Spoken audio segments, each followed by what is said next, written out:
Olha, a palavra contrato até assusta um pouco, né? Parece uma coisa super séria, super formal, mas a verdade é que os contratos são tipo a base invisível de quase tudo que a gente faz no dia a dia. Eles estão no cafezinho que a gente compra de manhã e, claro, naqueles termos de serviço que aceitamos com um único clique. Então, bora desvendar como esses acordos realmente funcionam. Para pensar um minutinho. Quando foi a última vez que um acordo foi fechado? A resposta, muito provavelmente, é hoje. Talvez até nos últimos 5 minutos. É que, no fundo, os contratos são muito mais comuns e importantes do que a gente imagina. Bom, para começar do começo, vamos alinhar o básico. Afinal, o que é que define um contrato no mundo do direito? O que ele é, na sua essência? No final das contas, é isso aí. Um contrato nada mais é do que um encontro de vontades. Duas ou mais partes concordam com alguma coisa e esse acordo tem o poder real de criar, de mudar ou até de encerrar direitos e obrigações. É basicamente a formalização de uma promessa que vale para todo mundo que está envolvido. E olha, essa ideia não é nem um pouco nova, viu? Ela vem lá de trás. No direito romano, o contrato era um vinculum juris, um laço de direito, que literalmente amarrava as pessoas a um compromisso. Séculos depois, o Código Napoleônico, que é uma super influência para o direito moderno, deu uma refinada nessa ideia. Um contrato é a obrigação de dar, fazer ou não fazer alguma coisa. Certo. Agora que a gente já sabe o que tal desmontar um contrato para ver como ele funciona por dentro? Para um acordo ser válido de verdade, ele precisa ter uma estrutura, sabe? Quase como se fosse uma construção com etapas que não dá para pular. Vamos ver quais são.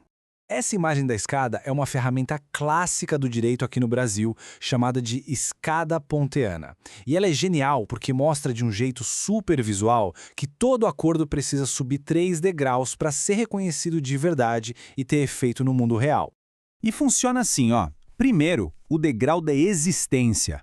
O acordo precisa ter um mínimo para, existir. Ou seja, ter partes, uma vontade declarada, um objeto e uma forma. Passou daí? Beleza, sobe para o degrau da validade. Aí a gente checa. As partes são capazes? A vontade delas foi livre, sem pressão? O objeto é algo permitido por lei? A forma está correta? Só depois de passar por esses 2 filtros, o acordo chega no topo, a eficácia. É aí que ele finalmente pode gerar consequências no mundo real. E por trás de toda essa estrutura, tem alguns princípios que são tipo a alma do contrato, sabe? A autonomia da vontade e da liberdade para negociar. A força obrigatória quer dizer que o que foi combinado vira lei entre as partes. A função social lembra que o acordo não existe no vácuo, ele impacta a sociedade. E a boa-fé exige honestidade do começo ao fim. Agora que a gente já entendeu a anatomia básica de um contrato, vamos explorar a diversidade deles. É que nem na natureza, sabe? Existem vários tipos de contratos, cada um adaptado para uma situação diferente. E para a gente organizar essa variedade toda, podemos pensar em 3 perguntas bem simples. Quando o contrato é cumprido? Quem são as pessoas envolvidas? E como é que ele foi feito?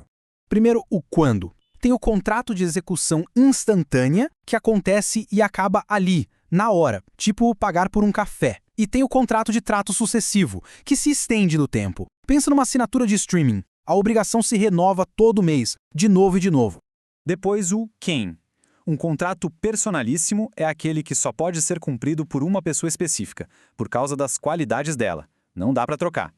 Já num contrato impessoal, tanto faz quem vai fazer o serviço. O importante é que a tarefa seja cumprida. E por último, o como. Existe o contrato paritário, aquele em que as partes sentam e negociam tudo, cláusula por cláusula, de igual para igual. E tem o contrato de adesão, que é o famoso é pegar ou largar. Os termos já vêm prontos e a única escolha é aceitar ou não. Ok, agora vamos focar naquele tipo de contrato que todo mundo aqui encontra praticamente todo santo dia e entender o que isso significa na prática pra gente. A real é que, hoje em dia, principalmente na era digital, o contrato de adesão virou padrão. Termos de uso de aplicativo, contrato de aluguel, plano de celular, a gente entra em dezenas desses por mês, criando uma rede gigantesca de obrigações legais que muitas vezes nem nos damos conta. A gente só clica em aceito e pronto. Entramos num acordo super complexo sem ler uma linha. E esse assunto é tão sério que ele tem até uma definição oficial na lei. O nosso Código de Defesa do Consumidor descreve exatamente assim: um contrato com cláusulas que foram criadas por um lado só, sem que o outro lado pudesse discutir ou mudar o conteúdo de forma relevante. Mas e aqui está o pulo do gato. Justamente por ser um acordo tão desigual, a lei cria algumas proteções. Se uma cláusula for meio dúbia, confusa, a interpretação vai ser sempre a mais favorável para quem só aderiu. Cláusulas que forçam a gente a abrir mão de direitos essenciais são consideradas nulas. E, acima de tudo, o princípio da boa-fé sempre guia como o contrato deve ser entendido. A grande lição aqui é que mesmo nesses contratos do tipo pegar ou largar, a gente não está totalmente desprotegido. Conhecer esses direitos básicos é uma forma de se fortalecer, de se empoderar, transformando um simples clique em um ato um pouco mais consciente. E isso tudo deixa a gente com uma reflexão final, né? A facilidade de fechar um acordo com um único clique trouxe uma agilidade incrível para a nossa vida. Mas, ao mesmo tempo, qual é o peso real do nosso consentimento quando a única alternativa é simplesmente ficar de fora de um serviço ou de um produto? É uma boa questão para se pensar na próxima vez que aquela janelinha de termos e condições aparecer na tela.